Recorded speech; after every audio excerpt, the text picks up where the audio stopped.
લોકમત ન્યૂઝમાં આપનું સ્વાગત છે। વડોદરા શહેરના કમલાનગર તળાવ નજીક આવેલી ગીત બંગલોઝ સોસાયટીના રહીશો આજે કોર્પોરેશન વિરુદ્ધ મોરચો માંડતા નજરે પડ્યા। રહીશોનો આરોપ છે કે તેમની સોસાયટીના મુખ્ય અવરજવર રસ્તા પર પડોશી સોસાયટીના કેટલાક લોકોએ દબાણ કરી દીધું છે, જેના કારણે લાંબા સમયથી સોસાયટીનો રસ્તો બની શકતો નથી। આ બાબતે રહીશો દ્વારા વડોદરા મહાનગરપાલિકાના ટાઉન પ્લાનિંગ વિભાગમાં અનેક વખત લેખિત રજૂઆત કરવામાં આવી હોવા છતાં હજુ સુધી કોઈ કાર્યવાહી કરવામાં આવી નથી। રહીશોનું કહેવું છે કે કોર્પોરેશનના અધિકારીઓ આ મામલે મૌન ધારણ કરી બેઠા છે અને કદાચ આ દબાણ પાછળ કોઈ મિલીભગત હોવાની પણ શંકા વ્યક્ત કરવામાં આવી રહી છે। રહીશોનું સ્પષ્ટ કહેવું છે કે જો તાત્કાલિક દબાણ દૂર કરવામાં નહીં આવે તો તેઓ આવનારા દિવસોમાં વડોદરા મહાનગરપાલિકાની મુખ્ય કચેરી ખાતે મોટું આંદોલન કરશે।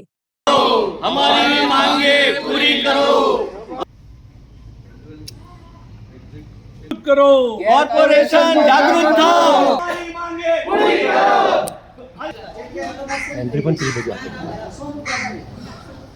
અમે આજવા રોડ ખાતે ગીત બંગલો અને સુગમ પાર્ક સોસાયટી આવેલી છે।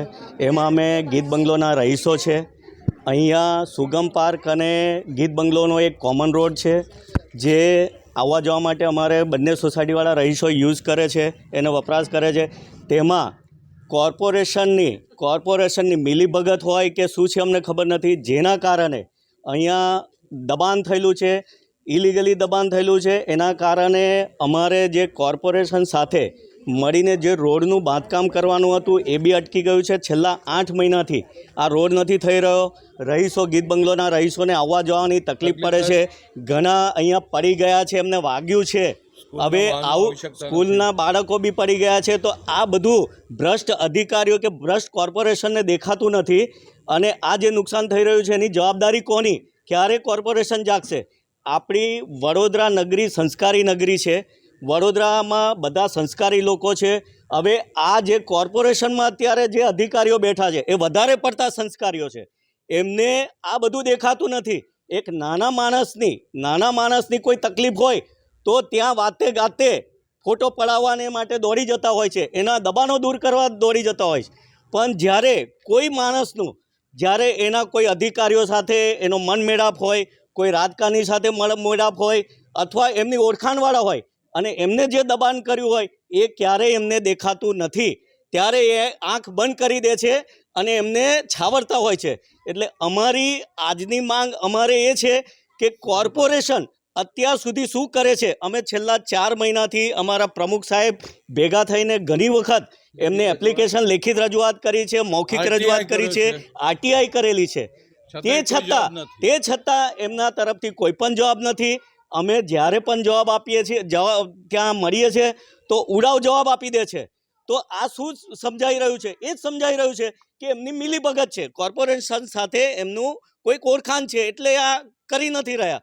એટલે અમે આજે રહીશો ભેગા થઈને અમે આપના ઇલેક્ટ્રોનિક મીડિયા સાથે વાત કરીને અમે રજૂઆત કરીએ છીએ કે આનું જલ્દીથી નિવેડો લાવે, કોર્પોરેશનના અધિકારીઓ સ્થળ પર આવે અને જે અમને દબાણ કરેલું છે એ ભાઈનું કહેવું છે કે અમે રજા ચિઠ્ઠી અમારી પાસે છે, ઇમ્પેક્ટ ડ્યુટી ભરી છે, તો એ આવીને સ્થળ પર ચેક કરે અને જે પણ ઇલીગલી દબાણ છે એને દૂર કરે, એવી અમારી રજૂઆત છે। તુષાર પાઠક, ગીત બંગલોના રહીશોની એક સ્પષ્ટ માગણી છે કે અમારે અમારો રસ્તો બહુ જ ક્લિયર જોઈએ છીએ। રસ્તા પરનું કોઈ પણ ગેરકાયદેસર દબાણ તાત્કાલિક અસરથી દૂર કરવામાં આવે, કારણ કે અહીંયા ભૂતકાળમાં પણ એક્સિડન્ટ થયેલા છે, બાળકો સ્કૂલમાં જતાં પણ એક્સિડન્ટ થયેલા છે। આની જવાબદારી કોની? જે કોઈ જવાબદારી અધિકારી હોય એ તાત્કાલિક સ્થળ પર આવી અને આ દબાણ હટાવે। બીજું કે અમે આ દબાણ માટે લગભગ છેલ્લા 8 મહિનાથી પણ વધારે સમયથી રેગ્યુલર મ્યુનિસિપલ કમિશનરની અરજી કરી રહ્યા છીએ, વારંવાર રજૂઆત કરીએ, પણ છતાં પણ આજ સુધી એનો કોઈ નિકાલ આવ્યો નથી। હવે જો આ નિકાલ નજીકના ભવિષ્યની આવનાર 7 થી 10 દિવસમાં નહીં આવે તો અમારી પાસે મ્યુનિસિપાલિટી આગળ ધરણા પર બેસવા સિવાય બીજો કોઈ વિકલ્પ બચ્યો નથી। જય હિન્દ।